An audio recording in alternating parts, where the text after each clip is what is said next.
Pues el último antes de la pausa del café es Víctor Irigoyen, experto de la Asociación de Ciencias Ambientales, y nos va a hablar de pobreza energética. Muchas gracias. Adelante. Ay, perdona. Nada.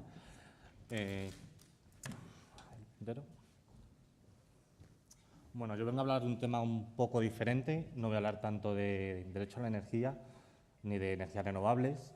Voy a hablar de pobreza, vulnerabilidad y desigualdad energética, que es una realidad que nosotros entendemos que está señalando que hay algo mal en nuestro sistema energético, en nuestras viviendas y en la economía nacional, por supuesto, y que justifican el que tengamos que buscar alternativas. Y nos alegra que sistemas de cooperativas como la de Guyener empiecen a responsabilizarse de esta situación, empiecen a buscar alternativas y actuar sobre la pobreza energética, como nos ha comentado antes Santiago, de que no se limitan a ofrecer una alternativa a los municipios, sino que se responsabilizan y enseñan a interpretar a los vecinos la factura eléctrica y a incorporar medidas de microeficiencia.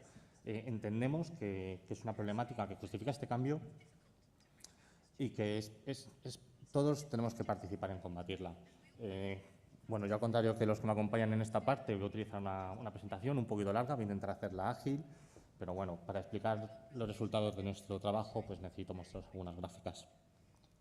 Bueno, yo soy de la Asociación de Ciencias Ambientales, somos una asociación multidisciplinar, aunque en principio éramos ambientólogos, pues en realidad a día de hoy somos tanto arquitectos, ingenieros y en general cualquier profesional que esté interesado por el medio ambiente. Ya no solo el medio ambiente, porque como podéis ver por el tema de la pobreza energética, pues hemos ido cayendo también en problemas sociales, también por nuestro interés en ver todo desde un punto de vista multidisciplinar. Entonces, empezamos a ver las posibilidades de ahorro energético y ahorro de emisiones en el sector de vivienda y vimos que había una problemática social que estaba escondida detrás de los altos precios de energía, que era la pobreza energética, y a pesar de no ser nuestro objetivo principal, pues poco a poco lo hemos ido incorporando.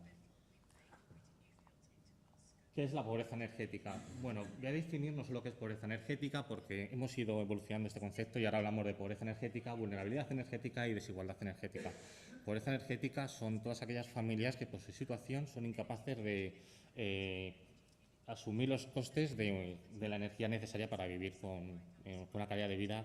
Pero voy a quitar esto, me estoy entendiendo un poquito. Con una calidad de vida es suficiente.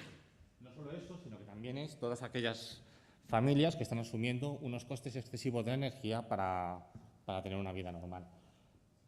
Además, ahondamos en otros dos conceptos. Uno es la vulnerabilidad energética. Son estas familias que sin estar en esta situación, pero presentan unas condiciones que cualquier cambio socioeconómico en su familia harían que cayese en una situación de dificultad energética, como pueden ser pues, una familia con un miembro en paro que pueda, pues, que en el momento de tener un hijo se ve en este problema o similar. Y por último, desigualdad energética es un último término que hemos integrado en el último estudio y que presenta que el acceso a la energía en nuestra sociedad no es uniforme, sino que vemos que las personas que tienen dificultad para pagar la energía no solo tienen dificultad para pagar la energía, sino que tienen un acceso menor a esa energía.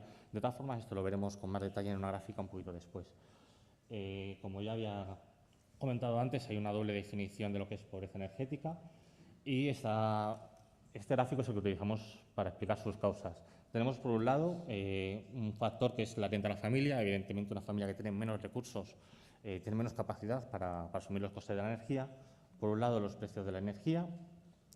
A mayor coste de la energía, es más difícil que estas familias puedan asumir sus costes o tengan flexibilidad para asumirlos. Y, por otro lado, la calidad de la vivienda. La pobreza energética está muy relacionada con la climatización de la vivienda, no solo con la iluminación o la electricidad, y, por lo tanto, el que una vivienda tenga un buen aislamiento es básico para proteger a las familias. Podemos ver que ahí, por tanto, confluyen tres factores. Por un lado, una pobreza nacional, una pobreza en nuestro mercado energético y una pobreza en nuestras viviendas. Realmente los pobres energéticos son pobres energéticos porque tenemos unos sistemas que los hacen pobres. ¿Qué soluciones podrían haber? A muy grandes rasgos, pues por un lado podríamos transferir rentas. Las familias que están en una peor situación, existen mecanismos sociales para asegurarles unas rentas mínimas. Por otro lado, en el lado de los precios de la energía tenemos las tarifas sociales. En este caso tenemos la herramienta del bono social, que como veremos más adelante no está siendo suficiente para ayudar al consumidor vulnerable.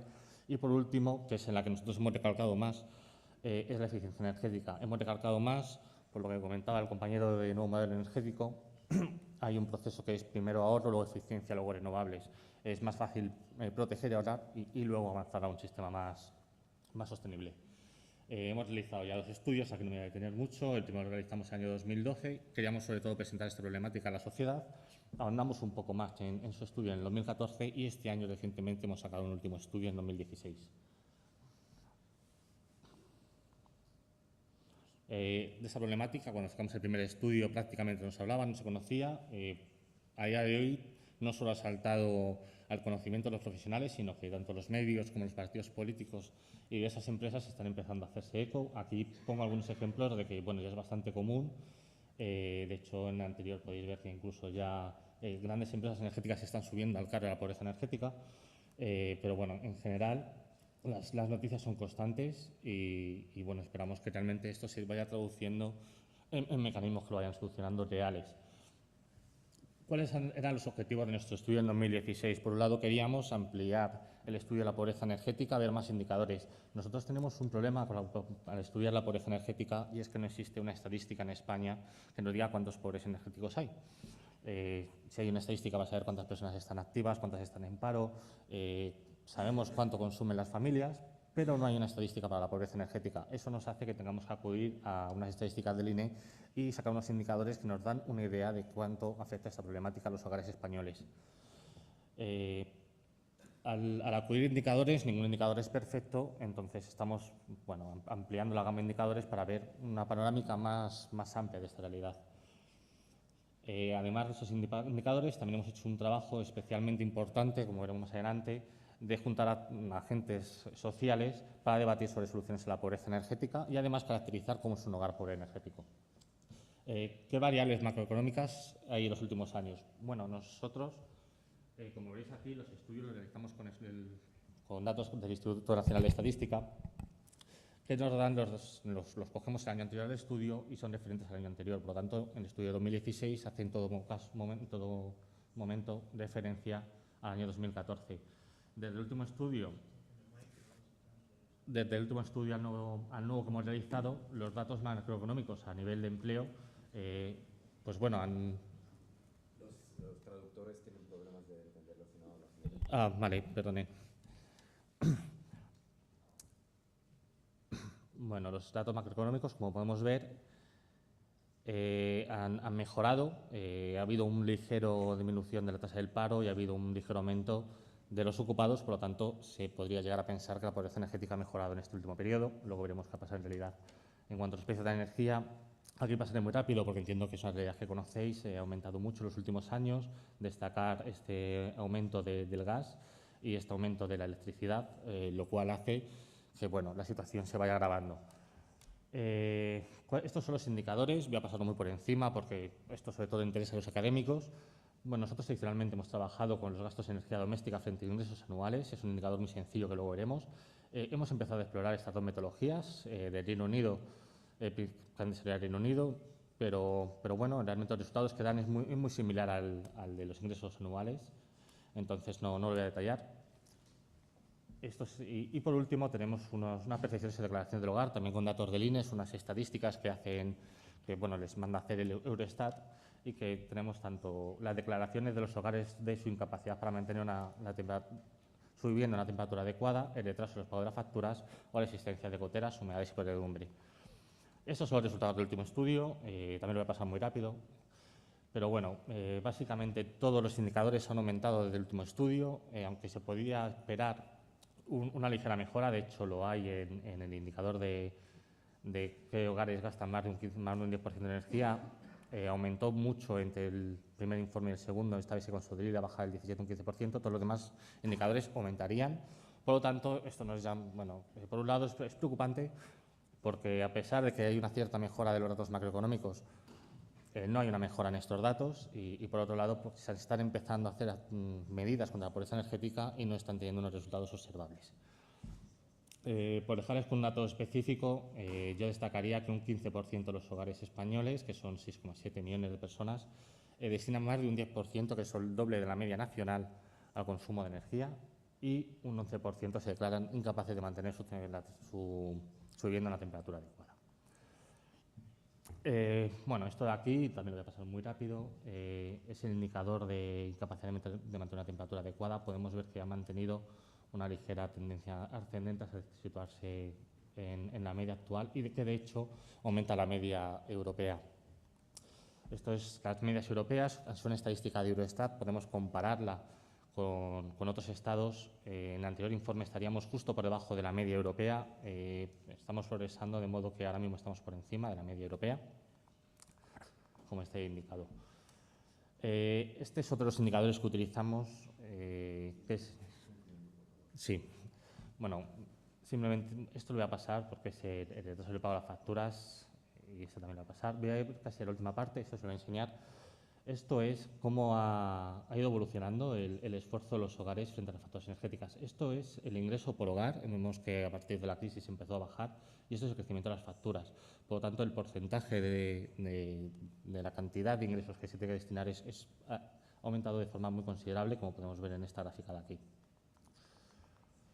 Estos son los datos a nivel de comunidades autónomas. En cualquier caso lo podéis ver en estudio, cualquiera que lo quiera se lo puedo facilitar, es accesible a todo el mundo.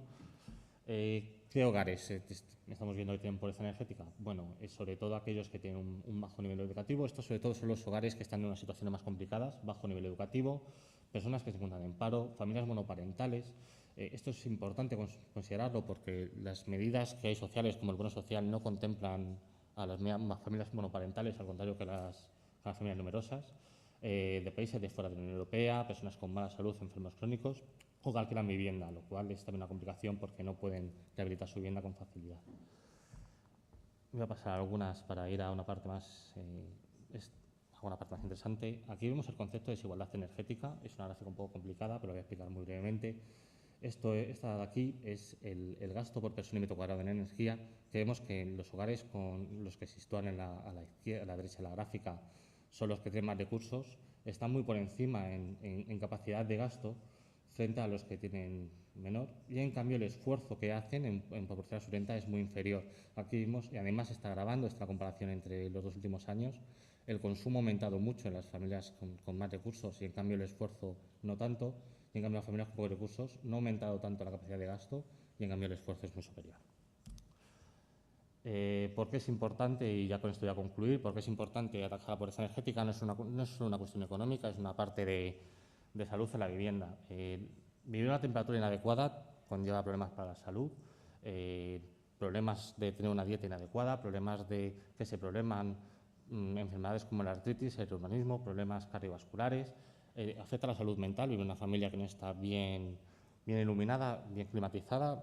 Hemos conocido familias en los acercamientos que hacemos que no encienden prácticamente la luz en todo el día y el vivir en una casa fría y oscura pues no es adecuado. ¿Esto podéis ver más detallado en el estudio? Sí. Bueno, ya voy a finalizar.